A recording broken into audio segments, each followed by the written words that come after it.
साथियों, इतने बड़ा हादसा होने के बाद स्वाभाविक रूप से हेमाराम जी ने कुछ समय तक सामाजिक मिलना जुलना, राजनीतिक गतिविधियां कम कर रखी थी। उस वक्त हम विपक्ष में थे और हमारी पार्टी की बहुत करारी हार हुई थी 2013 के चुनाव में।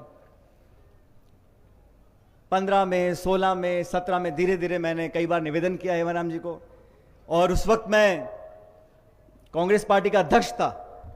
तो अध्यक्ष के नाते मैं हेमाराम जी से उम्र में बहुत कम, मेरी उम्र बहुत कम है उनसे, लेकिन मैं अध्यक्ष था। तो मैंने उनको निर्देशित किया, मैंने कहा आपको जयपुर आना पड़ेगा। तो हेमाराम जी मना तो करते नहीं फ़ोन पे, हाँ हाँ करके रख दिया फ़ोन। मैं जोधपुर गया घर पे, और अगले दिन मैंने एक जयपुर में एक मीटिंग रखी थी सभी वरिष्ठ नेताओं की। तो मैंने कहा मैं जोधपुर से कार से जा रहा हूँ, अब मेरे साथ चलिएगा। उन्होंने कहा नहीं आज मैं जा नहीं पाऊंगा, कुछ उन्होंने बात बताई। तो मैंने कहा कल मीटिंग आपको आना है। तो हेमाराम जी का मैं आ जाऊंगा। अब 2 साल से अपने घर से निकले नहीं थे, तो मुझे विश्वास ही नहीं हुआ। मैंने कहा आप नहीं आने वाले हो। उन्होंने कहा मैं आपको वचन देता हूँ, मैं कल आ जाऊंगा जयपुर। और वो दिन है, मुझे याद है, मेरे ख्याल में हेमराज बात कर रहा था, जिस दिन नोटबंदी हुई थी, नोटबंदी का दिन था। हेमाराम जी जयपुर में आए, मेरे घर पर मैंने खाना रखा था, सब नेताओं से मुलाकात करी, और उस दिन उन्होंने वो सीमा लांघी जब वो घर से बाहर निकलकर दोबारा जनता में, पार्टी में, नेताओं से, लोगों से मिलना शुरू किया, और फिर बाद में उन्होंने मुड़कर नहीं देखा। लेकिन ये बात भी सच है, 18 के चुनाव में हेमाराम जी ने मुझे कहा कि मैं चुनाव लड़ना नहीं चाहता। मैं तो अध्यक्ष था, मैंने कहा मैं आपको निर्देशित करता हूं, आपको चुनाव लड़ना पड़ेगा, आप चुनाव लड़ोगे। और यही परिणाम रहा हरीश जी। बाड़मेर जिले में एक तरफा कांग्रेस जीती, और मुझे कहने में कोई शर्म नहीं है कि हेमाराम जी आपके चुनाव लड़ने से, आपका नेतृत्व देने से बाड़मेर को ताकत मिली, हम सब यहां पर जीत कर गए।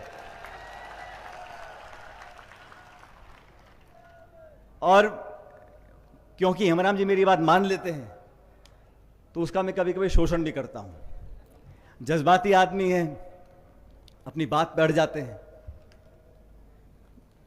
एक बार उन्होंने विधानसभा से इस्तीफा दे दिया और वापस लेने को तैयार नहीं। सबने बहुत बार कहा यहाँ वहाँ, लेकिन फिर मैंने घर बुलाकर इनको हाथ जोड़कर निवेदन किया। मैंने कहा हमारी सरकार है, आप अपना इस्तीफा वापस लो। और मैं धन्यवाद करना, आज इस मन से मैं आपका धन्यवाद करना चाहता हूँ कि आपने मेरी बात को स्वीकार कर वो इस्तीफा वापस लिया।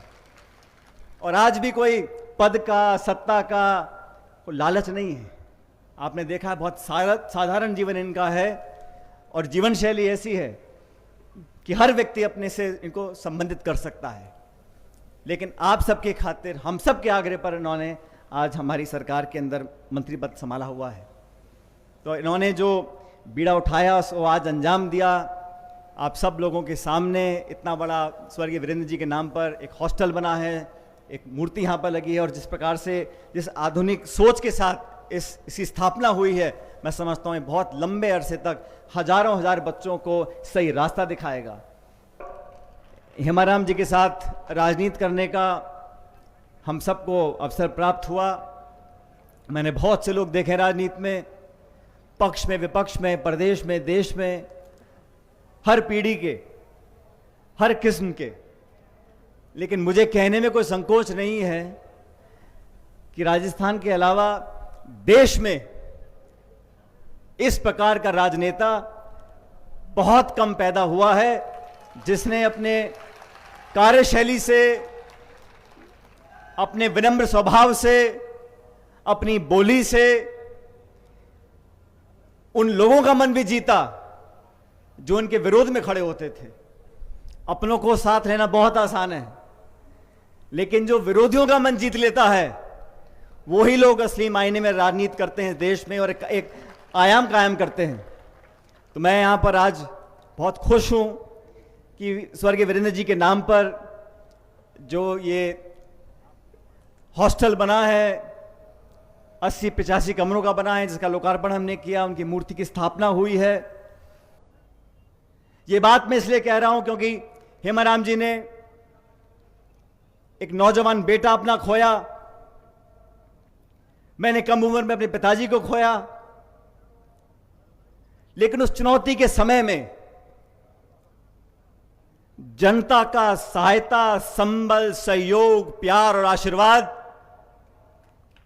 एक ऐसा भगवान की माया के माध्यम से एक ऐसा हम लोगों को सुरक्षा कवच प्रदान करता है कि तमाम चुनौतियों का सामना करने के लिए हम खड़े रहते हैं।